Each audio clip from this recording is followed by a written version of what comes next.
हो सकता है मुसलमानों का वोट लेने के लिए ऐसा कदम किया गया? देखिए, गवर्नर का पद बहुत सम्मानित पद होता है और आरिफ बेग। नमस्कार, आप देख रहे हैं न्यूज सिटी और मैं हूं आपके साथ निधि सिंह। देखिए, केंद्रीय मंत्री नित्यानंद राय से जब सवाल किया गया कि आप बिहार में नए राज्यपाल बनाए गए आरिफ मोहम्मद खान को लेकर के पूछा गया कि आरिफ मोहम्मद खान को बिहार में लाना क्या मुस्लिम वोट को आकर्षित करना के फैसले है, तो क्या कुछ कहते हुए नजर आ रहे हैं नित्यानंद राय? पहले इस पूरे रिपोर्ट में सुन ले। यादव ने भी कहा भाजपा कभी घिरने वाली नहीं है। भारतीय जनता पार्टी ने, हमारे सभी नेताओं ने प्रारंभ से ही अंबेडकर जी का हमेशा सम्मान किया है और कांग्रेस हमेशा अंबेडकर जी को अपमानित ही करने का काम की है। कांग्रेस ने अंबेडकर जी की भावनाएं जो संविधान में निहित है उसका भी हमेशा अपमान ही की है। कांग्रेस 3 बार उनको चुनाव नहीं जीतने दी। कांग्रेस के नेता प्रचार में जाकर उनको चुनाव हराने का काम की, हमेशा अपमानित की, जिसके कारण उनको हमेशा अपमानित महसूस हुआ और उन्होंने इस्तीफा भी दिया था। बाबा साहब भीमराव अंबेडकर जी हमेशा दलित, वंचित, पिछड़ों के हक की बात करते रहे और संविधान की मूल भावनाओं में उसको उन्होंने निहित किया। हमारे अनुसूचित जाति और जनजाति भाइयों के साथ तो कांग्रेस हमेशा मजाक ही करती रही, उनके भविष्य की भी चिंता नहीं की। और माननीय नरेंद्र मोदी जी के नेतृत्व में आज देखिए कि दलित भाइयों बहनों को और अनुसूचित जनजाति के भाइयों बहनों को कितना सम्मान मिला है, कितने बड़े बड़े पद पर माननीय प्रधानमंत्री जी ने उनको पहुंचाया है और उनको सम्मानित किया है। ओबीसी के आरक्षण को हमेशा कांग्रेस ने रोके रखा। आज़ादी के तुरंत बाद भी जब कमीशन ने पिछड़े वर्ग को आयोग देने की, आरक्षण देने की बात की थी तो उसको भी रोके रखा।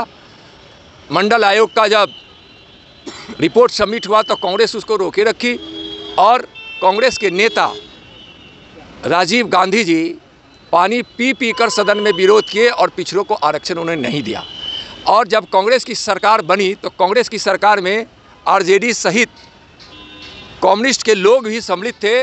कभी उन्होंने ओबीसी को संवैधानिक दर्जा, ओबीसी आयोग को संवैधानिक दर्जा नहीं दिया। ओबीसी आयोग को संवैधानिक दर्जा नहीं देने का मतलब ही यह है कि कांग्रेस समेत उनके साझेदार सारी पार्टियां, इंडी गठबंधन की सारी पार्टियां ओबीसी के आरक्षण का हमेशा खिलाफ करती रही है। यानी वह चाहती थी, बोलती भी थी अगर आरजेडी जैसे संगठन के लोग, लेकिन उनके अंदर की भावना यही होती थी कि हम ओबीसी का हित नहीं करें। जो ओबीसी को संवैधानिक दर्जा देकर माननीय प्रधानमंत्री जी ने ओबीसी को हक दिया है। आप देखे होंगे कि मंत्रिमंडल में भी ओबीसी मंत्रियों की संख्या इतनी ज़्यादा कभी नहीं रही है। आज इस प्रकार से महत्वपूर्ण पदों पर अनुसूचित जाति और अनुसूचित जनजाति के भाइयों को लाना, बहनों को लाना और ओबीसी को इतना भारी मात्रा में मंत्रिमंडल में सम्मिलित करना, यह दर्शाता है कि भीमराव अंबेडकर जी की भावना जो संविधान में थी, दलित, वंचितों को आगे बढ़ाने का, पिछड़ों को आगे बढ़ाने का, वह भावना आज नरेंद्र मोदी जी के नेतृत्व में पूरी हो रही है। कांग्रेस को तो मुँह ही नहीं है कि वह बाबा साहब अंबेडकर के विषय में कुछ बोले, जिसने सब दिन अपमानित किया, सदन में जाने से रोका। वह कांग्रेस आज इस तरह की बात कर रही है। कांग्रेस हमेशा झूठों की पार्टियां रही है, परिवारवादी पार्टी है और कांग्रेस हमेशा लोकतंत्र की हत्या करती रही है, गरीबों का मजाक उड़ाती रही है। गरीबी मिटाओ नारा देने वाली कांग्रेस कभी गरीबों के हित की चिंता नहीं की। लेकिन 10 वर्षों में माननीय प्रधानमंत्री जी के नेतृत्व में आज 25 करोड़ गरीब गरीबी रेखा से बाहर आए हैं।